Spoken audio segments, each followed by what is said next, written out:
If you only have one or two credit cards right now, but you've seen people on TikTok and YouTube getting approved for 5 to 7, even 10 cards in a year with a crazy high limit, that's called credit card stacking. Now, when it's done right, it can give you a huge limits, travel rewards, and 0% APR offers.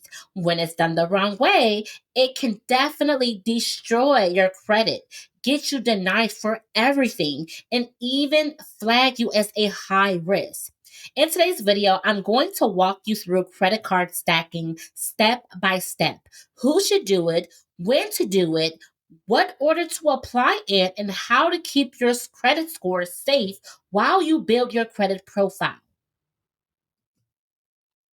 Now, we're going to start off very simple. Credit card stacking is just a strategy of getting multiple credit cards over a short period of time using a plan instead of applying randomly. Now, you're stacking limited rewards and 0% offers on top of each other, so you have more total available credit, more benefits, and more options. Now, when we're doing stacking, there's absolutely no fraud, no lying about income, no fake documentation. This is all about timing and order, not cheating the system at all. So it works best when you have some foundation, not brand new credit. Now, let's be honest, this strategy is not for everyone. Okay, this strategy is best for people who have at least one credit card already, have no recent late payments in the last 12 months, can handle responsibly, not maxing out their credit card and ghosting the lender, not ideal if you're behind already on bills, you're in active collection and not paying anything, and you're struggling with impulsive spending. Now, if you can barely manage one card, you don't need stacking. You need a credit rehab plan first. And if you need help with that, I do credit repair and planning. The link is always in my description. Now, before you stack anything, you need to know where you're starting. Okay, so you want to pull all three credit reports. So you can either pull from annual credit report or apps like Experian or Credit Karma. Now, when you check your credit report, you want to check for your current scores, even your Vantage. You also want to check your utilization on each of the cards that are open, negative items, late payments, collections, or charge offs. And you also want to check for number of hard or soft inquiries. Now, to be honest, stacking works best when you start clean or at least know where the mess is. You don't want to build a house on a broken foundation. You want to make sure that you are doing this the correct way. Now, the biggest mistake people make with stacking is hard pull after hard pull with no plan at all. So, when you are stacking, you want to use pre equal tools on bank websites. See if you're pre approved, if you see that button there. If not, don't click it. Soft pre qualifications before actually applying. Also, soft equals don't hurt your score, just peaks at your credit. Now, a hard pull affects your score and stays on your credit report for over 2 years.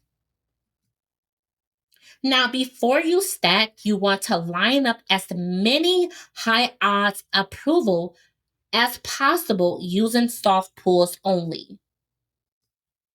Now, banks to do this with is Capital One pre equals, Discover pre equals, Navy Federal is known for pre equals as well, and some store credits also. Now we're going to break down where the actual stacking parts come in at.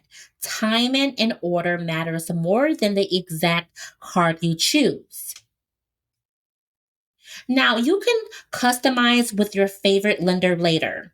Now you want to start with the most strict or premium lender first. Now they're the pickiest and scores will be the highest before other hard pulls. Then do credit unions, Navy Federal, local credit unions, all of those type of banks are welcome. Then you want to do an easier one. So these are backup approvals and don't care as much about a few inquiries. So you want the best offer first. While your report is still very clean, the easier cards will still approve you after 1 to 3 hard pulls, but the big dogs might not approve you. Now, I'm going to share this good strategy with you guys. Many people do 2 to 3 applications in a 24-hour or 72-hour window. Inquiries often hit at the same time, and some lenders only see some of them and not all of them. But do not go crazy. 3 to 4 will plan apps is plenty. Now, stacking doesn't mean getting 10 cards in one day. You do it in waves. Now, wave number one will be 2 to 4 cards in a short window within 1 to 7 days. Then you're going to pause for 3 to 6 months, build perfect, and I mean perfect payment history without missing a payment. Let new accounts age and making sure that you keep your credit utilization low. Now, wave two would be 1 to 3 cards if needed, business cards, higher limits, specializing rewards. So that really means that you're building layers. Now, lenders like to see that you are responsible before you go back for more. They love seeing that you are paying your credit cards on time. And also, if you can pay it before the due date and pay it on the statement date, is also wonderful as well. Now, I'm going to be honest with you guys. Stacking can help or hurt depending on what you do next. Never report all cards with balances. Okay. You want to keep 1 to 2 cards reporting small balances between 1 through 9% utilization. The rest is at a 0 for the maximum score impact. You want to make sure that you avoid maxing out multiple cards, balance transfers that put you at 80% or 90% on a single card. And you also want to watch for too many accounts open recently factor because that can hurt you as well.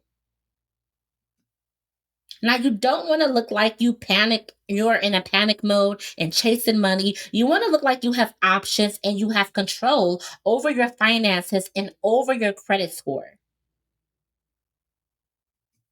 Now, when you are doing credit card stacking, you should have a goal when doing so. You want to build a business, so that means inventory, ads, equipment with 0% APR cards, okay? If you want to do travel and hacking for free flights, hotels, but paying in full, increasing total available credit so utilization stays low. If your goal is just to have a lot of cards, that's not a strategy. That is completely temptation. Now, let me give you some red flags that mean you should pause stacking immediately. Now, if you are carrying a balance you can't pay off, you do not need to be stacking. If you've had a late payment in the last 6 months, you do not need to be stacking. Your score will drop more than 40 points after recent apps. You got 2+ denials in a row. That's your sign to stop, rebuild, and clean up and try again before stacking. Now, if you're watching this video and you're like, my credit is a mess, I can't stack anything yet, that's exactly who I help every day. Now, I help people remove negative items, rebuild their credit reports, and structure their profile so lenders can start saying yes again instead of saying no. So, if you need help with credit repair, funding, or just a game plan, check out the link or comment the word stacking, and I'll reach out or reply with resources. Now, if you want a part two breaking down my favorite banks to stack or what order, hit the link in the video and let me know in the comments. Until next time, I will see you all in the next video. And again, if you need another breakdown of the top banks to stack with, make sure that you comment down below.